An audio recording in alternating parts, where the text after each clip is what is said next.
Shalom, damai di hati, Bapak Ibu Saudara yang dikasihi dan diberkati oleh Tuhan. Selamat memasuki tahun 2024 dan kami sangat berbahagia pada kesempatan ini untuk pertama kalinya di tahun yang baru ini dapat kembali berjumpa dengan Bapak Ibu Saudara. Kami terus mendoakan agar kehidupan kerohanian Bapak Ibu Saudara, keluarga yang ada tetap senantiasa bertumbuh tertuju kepada Tuhan.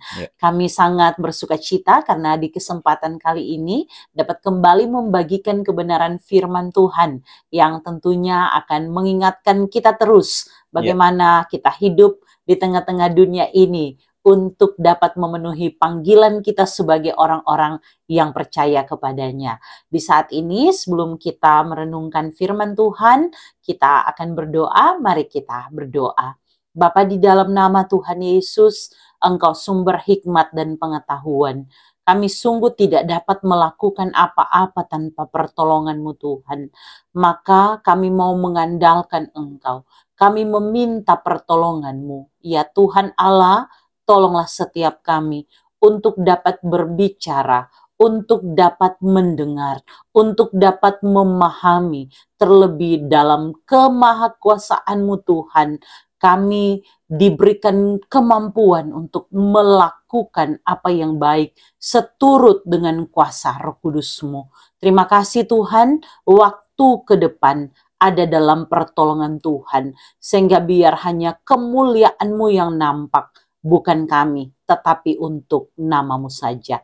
Terpuji nama-Mu Tuhan, ini doa kami, dalam nama Tuhan Yesus kami berdoa. Amin. Amin. Ya Bapak Ibu Saudara yang dikasihi dan diberkati oleh Tuhan, di sepanjang minggu berjalan ini kita membaca dari perenungan Perjanjian Baru di kitab Perjanjian Baru, Kisah Para Rasul pasal 25 ayat 1 hingga yang ke-12 dengan tema mingguan hidup taat menurut hukum. Jadi 21 sampai 27 Januari 2024. Wow, ini tanpa terasa sudah hampir mau mengakhiri bulan Januari. Kami baru boleh diberi kesempatan tentunya untuk dapat memposting video ini. Tetapi pada bagian ini kami akan terlebih dahulu mengajak kita semua untuk merenungkan bagian firman Tuhan ini dengan melihat pertanyaan-pertanyaan MTPJ. Untuk perenungan sendiri akan kami posting kemudian. Nah, Bapak Ibu Saudara, seperti sudah disampaikan bacaan kita Kisah Para Rasul 25 ayat 1 sampai ayat yang ke-12. Kalau tema Lembaga Alkitab Indonesia di sini adalah Paulus di hadapan Festus naik banding kepada Kaisar. Dan karena itu kita tentu perlu melihat latar belakang dari kitab Kisah Para Rasul ini. Nah, Bapak Ibu Saudara, kitab Kisah Para Rasul ditulis oleh seorang tabib atau kalau pada masa kini disebut dokter yang bernama Lukas, yang juga menulis Injil Lukas. Dia adalah seorang sejarawan atau seorang yang sangat memahami tentang sejarah, yang menulis dengan tujuan yang sama sebagaimana dalam kitab Lukas, yaitu ditujukan kepada Theophilus. Siapa dan apa pemakaian nama Theophilus sudah beberapa kali kami bagikan dalam video-video kami sebelumnya. Tetapi kami juga menyetujui pendapat bahwa Theophilus adalah orang terpandang di masa itu yang nampak dalam sapaan yang mulia sebagai gelar yang diberikan kepada wali negeri orang Roma yang ada di Yudea. Nah, Bapak Ibu Saudara yang dikasihi dan diberkati oleh Tuhan, pada bagian ini kita bisa melihat bahwa perikop ini menceritakan sesuai dengan tema atau perikopnya tentang Vercius Festus, pengganti Felix sebagai gubernur Yudea dengan ibu kota Kaisarea. Jadi ada satu peristiwa yang menunjukkan bahwa setelah ini Festus tiba di Kaisarea, dia menganggap perlu mengunjungi kota Yerusalem yang pada waktu itu sangat terkenal sebagai kota religius. Untuk apa dia mau membangun hubungan dengan para pemimpin dan penduduk yang ada di wilayah pemerintahannya. Dan di sanalah terjadi kisah yang digambarkan kalau Bapak Ibu Saudara di rumah baca teks ini, ada 12 ayat, ini akan dapat menggambarkan apa yang kemudian menjadi bahan perenungan minggu berjalan. Oke, mari kita lihat apa pertanyaan MTPJ di minggu ini. Ya, pertanyaan untuk kita diskusikan di sepanjang minggu ini ada 3 pertanyaan di sini ya. Baik, kita langsung saja pada pertanyaan yang pertama. Apa yang dimaksud dengan hidup taat menurut hukum sesuai dengan bacaan Kisah Para Rasul 25 ayat 1 hingga yang ke-12? Ya, Bapak Ibu Saudara yang dikasihi dan diberkati oleh Tuhan, kalau mencari di Kamus Besar Bahasa Indonesia, ketaatan itu berbicara tentang kepatuhan atau kesetiaan terhadap sesuatu hal. Sebagai orang Kristen misalnya, kita diajarkan untuk menjadi taat terhadap perintah Tuhan. Dan ini dapat ditunjukkan ketika kita tunduk terhadap Tuhan. Nah, ketaatan juga dapat menunjukkan bagaimana kita tunduk kepada pemerintah, kepada kaisar, kepada pemimpin di atas kita. Maka jika kita juga berbicara tentang di sini hukum, kita sedang berbicara tentang aturan, di mana ketika kita orang percaya hidup, maka kita akan berhubungan dengan yang namanya aturan-aturan, peraturan, norma yang berlaku di lingkungan tempat kita tinggal. Dalam bagian bacaan Alkitab kita di hari ini, kita menemukan Paulus yang begitu mengetahui aturan. Kalau kita lihat Bapak Ibu Saudara di ayat 8, ketika Paulus dituduhkan berbagai hal, dia membela diri dengan pernyataan bahwa aku sedikit pun tidak bersalah, baik terhadap hukum Taurat orang Yahudi maupun terhadap bait Allah atau terhadap kaisar. Paulus menunjuk kepada satu aturan dalam hidup keagamaan orang Yahudi, yaitu hukum Taurat. Dia mengatakan bahwa dalam melakukan hukum Taurat dia tidak bersalah. Kemudian yang kedua, dia melihat dalam hubungan dengan Tuhan sebagai pencipta. Dia mengatakan bahwa Tuhan, hubungannya dengan Tuhan yang digambarkannya dengan bait Allah, itu juga tidak dilakukannya dengan perbuatan-perbuatan yang melawan, sehingga tidak mungkin dia dikatakan bersalah. Begitupun selanjutnya terhadap kaisar. Ini bicara konteks di mana Paulus itu hidup, sehingga dapat dilihat di sini bahwa Paulus menunjukkan sekalipun dia dituduhkan berbagai hal yang jahat, tetapi Paulus sendiri tahu apa itu aturan. Dia tahu apa itu hukum, dan dia sendiri tahu bahwa dalam kehidupannya sebenarnya dia sudah taat, baik dalam hubungan dengan hukum Taurat orang Yahudi, baik dalam hubungan dengan bait Allah atau Allah itu sendiri, tetapi juga dalam hubungan dengan pemerintah, di dalamnya kepada kaisar. Sehingga percakapan yang terjadi dengan antara Paulus dengan Festus di sini akhirnya membawa kita melihat betapa seorang Paulus dalam ketaatannya terhadap hukum akhirnya kemudian membuat Festus pada ayat 12 ketika berunding dengan anggota-anggota pengadilan, dia menjawab, engkau telah naik banding kepada kaisar, jadi engkau harus pergi menghadap kaisar, melepaskan perkara itu kepada kaisar. Tentunya di sini ada berbagai pertimbangan dari Festus sebagai seorang pemimpin, ya, bahwa dia sebagai seorang gubernur di daerah itu, ketika dia melihat bahwa Paulus dalam konteks dan jawabannya, apalagi ketidaktahuannya terhadap aturan-aturan orang Yahudi, Paulus ini orang terpelajar, Paulus ini seorang yang setia, Paulus ini orang yang taat.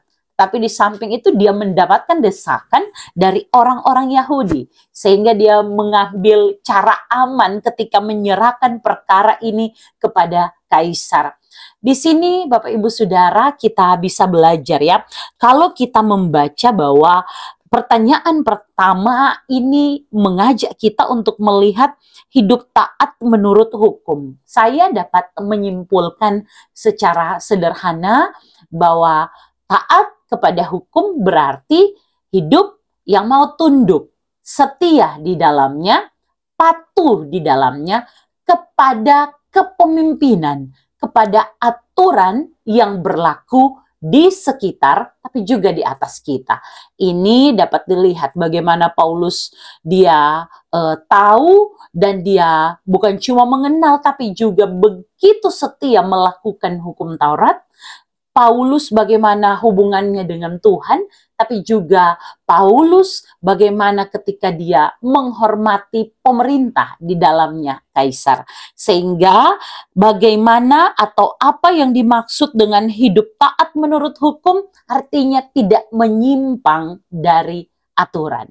Sekalipun karena hal itu mungkin kebenaran akan dibelokkan dan orang yang taat pada hukum bisa saja disalahkan. Tetapi orang percaya dipanggil untuk taat pada aturan apapun konsekuensinya. Itu yang dapat saya bagikan. Oke, saya rasa sudah cukup ya untuk pertanyaan pertama. Kita lanjut pada pertanyaan yang kedua. Baik.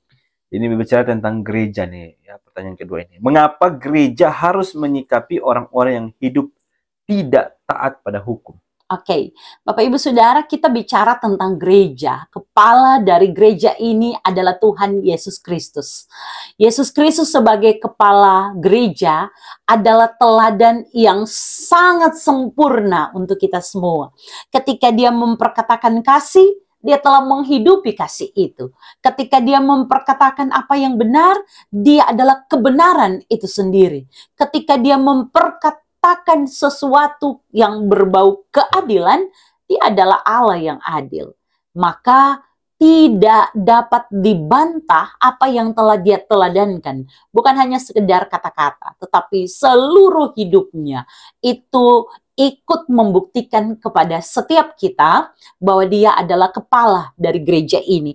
Maka kita sebagai gereja ya, gereja baik secara bangunan ini, building, tapi juga kita gereja, orang-orang percaya yang dipanggil keluar dari kegelapan menuju pada terang Kristus. Setiap kita juga diperhadapkan dengan bagaimana seharusnya kita hidup mengikuti teladan, hidup taat pada aturan, baik yang telah diteladankan, tapi juga yang telah diperintahkan oleh Tuhan Yesus untuk menjadi pegangan dan kekuatan hidup orang percaya. Tapi fakta membuktikan kita sering bertemu dengan orang-orang yang tidak mau taat kepada hukum. Maka tentunya gereja tidak boleh bersikap acuh tak acuh. Membiarkan saja terjadi pembiaran. Maka mengapa gereja harus menyikapi? Karena itulah gereja. Gereja yang sejati adalah gereja yang bukan cuma melaksanakan tugas pemberitaan firman dengan benar. Gereja yang sejati tentu bukan hanya gereja yang melaksanakan sakramen, tetapi Sproul saja, seorang teologian dari Amerika, berkata bahwa gereja yang sejati, dia harus melaksanakan disiplin gereja. Artinya, ketika menemukan penyimpangan-penyimpangan, orang-orang yang tidak taat, orang-orang yang telah tahu mendengar kebenaran, tetapi tidak menghidupi kebenaran itu, yang tidak melakukan perintah Tuhan itu, maka kita perlu berbuat sesuatu ya, dalam doa, dalam pengajaran, dalam kesaksian, dan gereja terpanggil untuk melakukannya. Oke, saya pikir cukup karena pertanyaan yang ketiga ini berkelanjutan sebenarnya. Oke. Ya, di pertanyaan kedua ya tadi itu sebenarnya menjawab juga di pertanyaan ketiga. Tapi kita akan jawab berbeda dengan pertanyaan yang ketiga ini ya. Pertanyaan ketiga, bagaimana membuat kerangka program gereja dalam rangka membina anggota jemaat agar taat pada hukum ya. Tadi tidak taat pada hukum, bagaimana gereja itu membina supaya anggota ini taat pada hukum. Yang tadinya tidak taat, sekarang taat kepada hukum. Ya. Bapak Ibu Saudara yang dikasihi dan diberkati Tuhan, sampai hari ini kita masih punya PR bersama. Setiap awal tahun atau akhir tahun, gereja-gereja saya yang melayani di Gereja Masih Injili di Minahasa, ini selalu menyusun yang namanya program. Tapi terkadang program-program kita tidak menyentuh akar masalah mengenai pertumbuhan iman jemaat. Maka hal ini mengingatkan kita kembali bagaimana kita menyusun program, membuat program dengan kerangka yang jelas agar gereja dapat membina anggota jemaat yang tidak taat pada hukum. Tentu saya rasa ada beberapa hal. Yang pertama adalah kita perlu membuat suatu identifikasi yang jelas.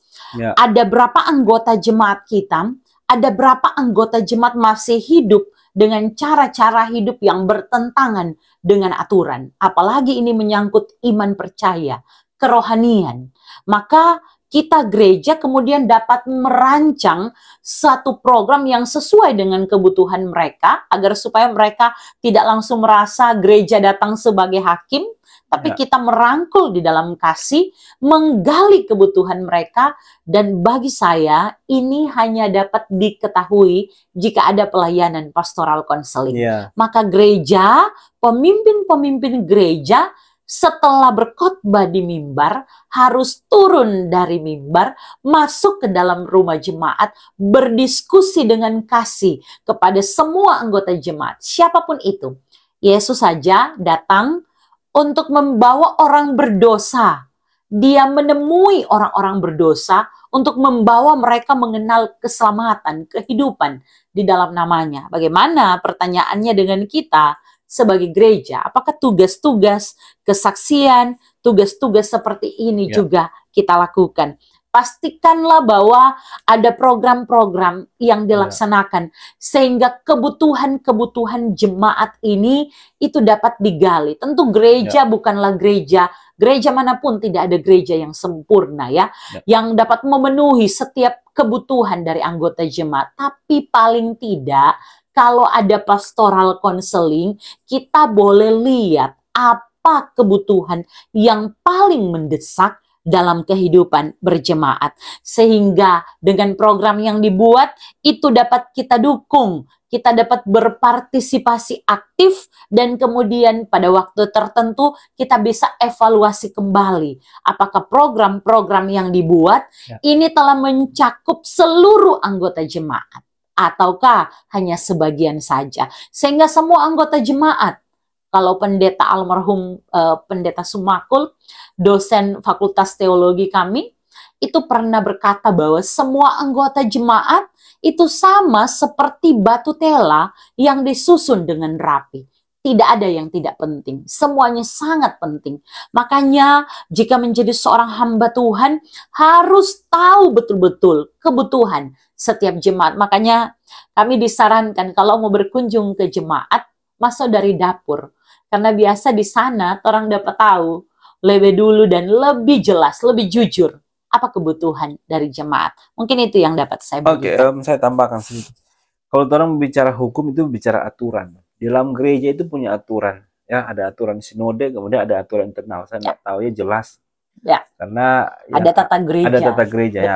Berbicara tata gereja itu bicara aturan hukum. Paulus dia menyadari betul bahwa ketaatan dia ada dua, taat kepada pemerintah dan taat kepada hukum Tuhan. Nah, gereja dia masuk di dalam aturan hukum yang alkitabiah. Jadi aturan-aturan yang dibuat oleh gereja, karena tidak bisa dipungkiri, orang bicara gereja bukan hanya secara spiritual yang orang pandang, tidak ya, karena ada organisasi di dalam. Maka ada aturan-aturan yang membimbing. Nah, aturan-aturan ini tentunya berdasarkan Alkitab juga. Harus Alkitabiah. Dasarnya adalah firman. Jangan sampai kita terjebak ya pada aturan-aturan ini. Padahal yang membuat atau yang menciptakan aturannya adalah ego kita. Ya. Kepentingan di dalamnya. Ini jangan sampai seperti ini. Ya. Maka gereja perlu juga evaluasi. Karena ada juga ya kita temui beberapa gereja ya, tidak semua memang, tapi ada beberapa gereja yang aturan itu dibuat berdasarkan kepentingan pribadi, kepentingan organisasi. Ya, ada motif-motif yang terselubung di dalamnya. Sehingga aturan yang tadi yang alkitabiah dirubah menjadi aturan-aturan yang merujuk kepada kepentingan pribadi. Maka saya pikir jemaat juga tahu juga, sadar betul juga ya. Makanya gereja harus evaluasi dan harus ya memikirkan kebutuhan-kebutuhan tadi ya, yang dibilang kebutuhan-kebutuhan jemaat, supaya kita ini selaras kehidupannya. Bagaimana pemimpin-pemimpin gereja, pemimpin-pemimpin sinode itu melihat kehidupan jemaat juga, kebutuhan-kebutuhan mereka. Maka aturan yang dibuat tuh, saya rasa kalau aturan berdasarkan firman Tuhan, berdasarkan Alkitab ya, maka pikir saya aturan itu pasti tujuannya adalah membangun spiritual jemaat. Ya, itu yang harus, apalagi ini di masa-masa kampanye, ya, masa-masa politik, ada pemilihan capres, cawapres di bulan Februari. Ya, jangan sampai gereja terlibat penuh di dalamnya, ikut, ya. Bilang politik praktis, ya nama juga politik, mau praktis, mau tidak praktis, ya nama juga politik. Maka gereja harus menghindari itu. Lihat lagi bagaimana kepentingan jemaat. Ya, kepentingan jemaat itu sederhana saja. Ya, jemaat itu rindu, haus akan firman, bertumbuh dalam iman, dewasa dalam Tuhan. Karena kita pikir kalau aturan yang dibuat, ketaatan kita kepada firman, itu akan membuat jemaat itu dewasa dalam Tuhan. Dan tidak ada jemaat yang ketika dia bertumbuh dalam Tuhan, dia dewasa dalam iman, saya pikir dia pasti taat akan hukum.